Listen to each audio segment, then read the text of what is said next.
Whether or not you believe the Messiah has already come is one of the most fundamental differences between Judaism and Christianity, and something that a lot of people don't understand about the Jewish people and the Jewish religion is why we don't believe that Jesus was the Messiah and what we're looking for in this Messiah that hasn't come yet. So I wanted to make this video to break down the core elements of what Judaism believes about the Messiah and how this theology shapes our religion. So if you like this video, don't forget to give it a big thumbs up to let me know, and hit that red subscribe button down below because it really helps my channel. In Judaism, we have the concept of the Messiah, which we call Moshiach, and it's referenced in our Holy Torah and throughout Jewish writings throughout time. So what we believe today is taken from rabbis writing and interpreting what they're reading in the Torah and the Mishnah and the Talmud about this Messianic age. And while there are core beliefs about this theology, there are also varying beliefs among Jews all over the world and different groups of Jews in exactly what this Messianic age will look like.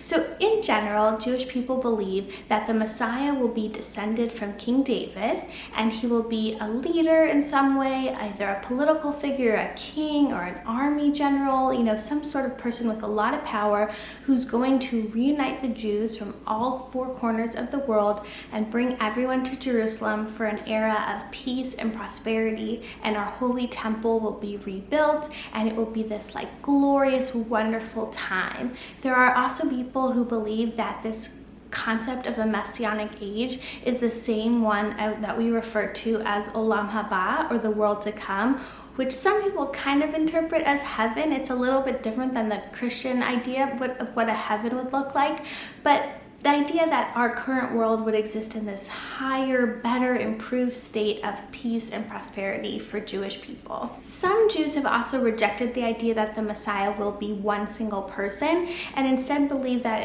this messianic age will come about by all Jews participating in the concept of tikkun olam, or repairing the world, and that when that happens, then this future messianic beautiful time will occur. The reason I wanted to make this video now is there's also a belief that aside from being descended from King David, the Messiah will be born on Tisha B'Av. Tisha B'Av is a really sacred date in the Jewish calendar.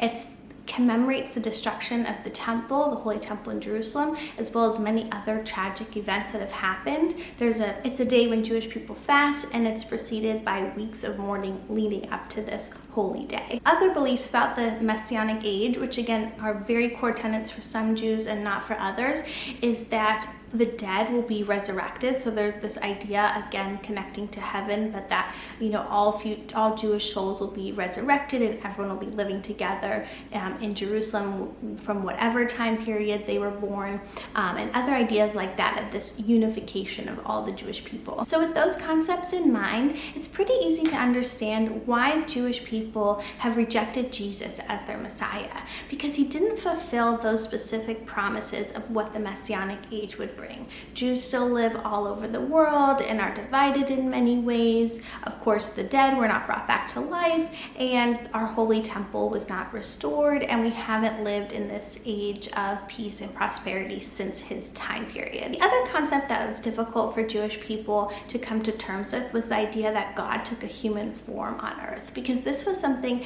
that wasn't included in Jewish writings and felt very different to the core Jewish philosophy that there is only one God, and God only has this one celestial form, however you interpret that to be. But the idea that he would take a human presence on earth was not something that we had seen in our writings. There are angels and prophets who do this within Jewish writings, but not God himself. So while there have been many great leaders who have promised this messianic future, so far, according to Jewish beliefs, those specific tenets of what we were waiting for haven't yet been fulfilled. So there's this really strong focus in a lot of Jewish communities of praying for Moshiach, asking for Moshiach now, and you'll hear that refrain and you'll hear that trope over and over again, but this ebbs and flows throughout certain time periods. Often when things are worse in the world is when people and Jews will be praying for the Messiah to come or feel like it's more imminent, versus when things are good and positive and there's less focus on it. So even within Jewish education systems, there throughout different decades, throughout different areas of the world, there'll be more or less of a focus on this topic. So those are the basic core concepts of the Jewish religion's concept of Messiah. I hope that it's been helpful and illustrative to anyone who's interested in this idea. This is just one aspect of the religion. For some people, it's the main driving focus of everything they believe, and for others, it isn't. I hope that you guys have liked this video and found it helpful and informative. If you did, don't forget to give it a big thumbs up. Let me know what you want to see more of in the comments below, and I'll see you in the next one. Bye!